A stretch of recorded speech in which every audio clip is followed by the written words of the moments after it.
গত ২৪ ঘন্টায় চিকিৎসাধীন অবস্থায় হাম ও এই উপসর্গে ৮ জনের মৃত্যু হয়েছে। তাদের মধ্যে ২ জন হামে আর বাকিরা উপসর্গে আক্রান্ত ছিল।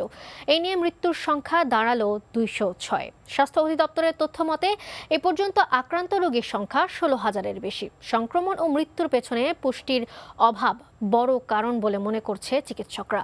জাহিদ রহমানের রিপোর্ট। গেল ১৫ মার্চ থেকে শুরু হওয়া হামের প্রকোপ থামছেই না। মাস পেরুলেও থামেনি শিশু মৃত্যুর মিছিল। এরই মধ্যে ঝরে গেছে ২০০-রও বেশি শিশুর প্রাণ।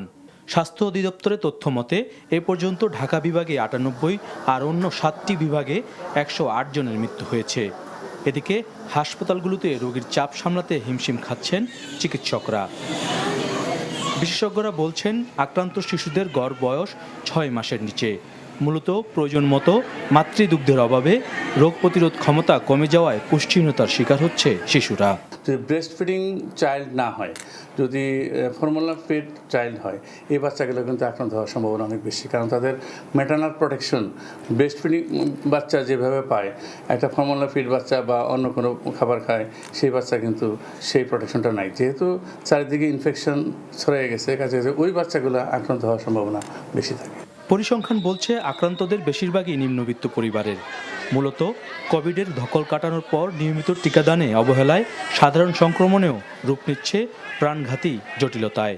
অনেক বাচ্চাগুলোকে টিকা সেন্টারে নিয়ে যায় নাই, এখানে একটা গ্যাপ আছে। বিশেষ করে ৯ মাস সে টিকা পেয়েছে, অনেক সময় ১৫ মাসের টিকা পায়নি, অনেকে ৯ মাসের টিকাও তারা দেয়নি। সেই সাথে গত ইন্টারিম গভর্নমেন্টের সময় কিন্তু অনেক সেন্টারে টিকা ক্রাইসিস ছিল। হার্ড ইমিউনিটির এই সিস্টেমটা কিন্তু নষ্ট হয়ে গেছিল। শিশু মৃত্যুর হার নিয়ন্ত্রণে টিকাদান কর্মসূচি জোরদারের তাগিদ বিশেষজ্ঞদের।